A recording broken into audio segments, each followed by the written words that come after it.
అందరూ అనుకున్నట్టే అమెరికా మరియు ఇజ్రాయెల్ సంయుక్తంగా ఇరాన్పై యుద్ధం ప్రకటించే భారీ సైనిక చర్య దిగినట్టు ట్రంప్ ప్రకటించారు.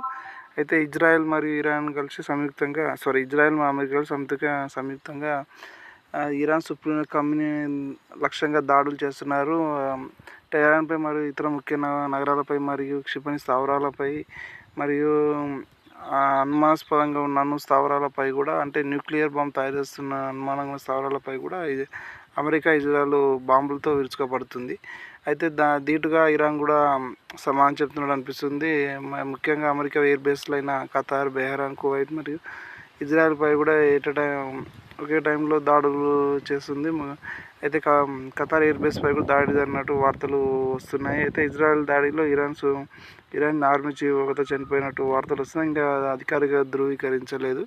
అయితే ట్రంప్ కూడా చెప్పారు, ఇరాన్లో అణ్వాయుధీకరణ జరగాలని తన ఉద్దేశమని ఆ ఉద్దేశంతో దాడి చేస్తున్న వారు ప్రకటించడం జరిగింది. అయితే ఇరాన్ కూడా ఏమని చెప్తున్నా, యుద్ధం మీరు ప్రారంభించారు, ముగింపుకు భీకరంగా ఉంటుందని వారు చెప్పడం జరిగింది. అయితే ఈ టెహరాన్పై దాడి చేసేలోపే ఖమేనీ సురక్షిత స్థావరంకి వెళ్ళినట్టు తెలుస్తుంది. అతని కోసమే వేట అన్నట్టు అమెరికా చెప్పడం జరుగుతుంది. అయితే ముఖ్యంగా గల్ఫ్ దేశాలైన యుఏఈ, ఖతార్, కువైట్, జోర్డాన్ అన్నీ వాళ్ళ ఎయిర్ బేసెస్ మూసేశాయి. అంటే ఎయిర్ బేస్ అంటే ఎయిర్ స్పేస్ మూసేశాయి. నో ఫ్లై జోన్ ప్రకటించడం జరిగింది. ఎందుకంటే ఉద్రిక్తతల నేపథ్యంలో ఆ దేశాలపై ఎటువంటి విమానాలు ప్రయాణం చేయలేవు. అయితే ఈ యుద్ధం నిర్విరామం కాకుండా కొద్ది రోజులు మాత్రం ముగింపు పలకాలంటూ అమెరికా భావిస్తుంది. ఎందుకంటే నిర్విరామం చేస్తే మొత్తం గల్ఫ్ అంతటా వ్యాపిస్తున్న ఉద్దేశంతో కొద్ది రోజుల్లోనే తన లక్ష్యాన్ని ఛేదించాలనే ఉద్దేశంతో ఉంది.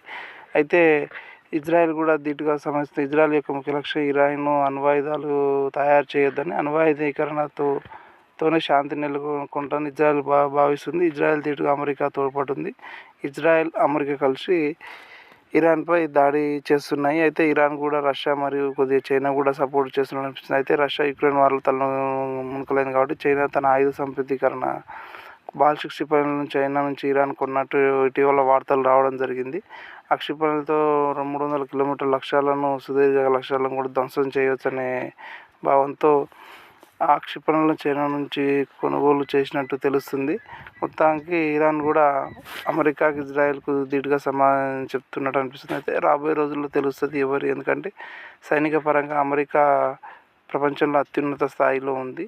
దాంతోపాటు టెక్నాలజీ పరంగా కూడా ఇజ్రాయెల్ కూడా ధీటుగా గట్టిగా ఉంది. కాబట్టి బలమైన దేశాలు ఇరాన్పై అటాక్ చేస్తున్నాయి. కాబట్టి పైపెచ్చు సైనిక బలం పరంగా చూస్తే కూడా ఇరాన్ కొద్దిగా తక్కువ స్థితిలోనే ఉంటుంది అమెరికాతో, ఇజ్రాయెల్తో పోల్చుకుంటే. ఎందుకంటే దాదాపు ఎన్నో సంవత్సరాలు యుఎస్ ఆంక్షల వలన ఇరాన్ చాలా నష్టపోయింది ఆర్థికంగా. కాబట్టి వాళ్ళ అత్యున్నత స్థాయి ఆయుధాలు ఉండడం కొద్దిగా కష్టమే.